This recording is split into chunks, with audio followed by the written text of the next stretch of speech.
চুঙা চাই সোপা। এখন চাহৰ দোকানত এজন আমেৰিকাৰ, এজন বাংলাদেশৰ আৰু এজন ভাৰতৰ মানুহ একেলগে বহি চাহ খাই আছিল। সেই সময়তে আমেৰিকাৰ মানুহজনে হঠাৎ ক'বলৈ ধৰিলে, আমাৰ দেশৰ ঘৰবোৰ ইমান ডাঙৰ আৰু ওখ যে আকাশত লাগি থাকে। থোৱাহে তোমাৰ কথা, আকাশত বাৰু ঘৰ লাগি থাকিব পাৰেনে? বাংলাদেশৰ মানুহজনে ক'লে। নহয় মানে আকাশৰ অলপ তলত। এইবাৰ বাংলাদেশৰ জনে ক'লে, আমাৰ দেশত উৰাজাহাজবোৰ ইমান ওপৰেৰে যায় যে আকাশখনত লাগি যায়। অসম্ভৱ, আকাশত জানো উৰাজাহাজ লাগি যাব পাৰে? আমেৰিকাৰ মানুহজনে ক'লে। নহয় মানে আকাশৰ অলপ তলেৰে যায়।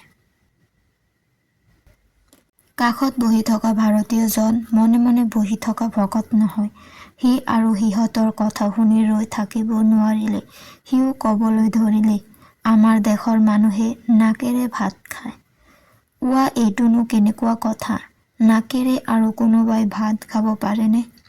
নহয় মানে নাকৰ 1 ইঞ্চি তলেৰে খায়। ভাৰতীয়জনে চুঙা চাই সোপা দিলে। তাৰ পাছত আৰু সিহঁতে মনে মনে বহি থাকিল।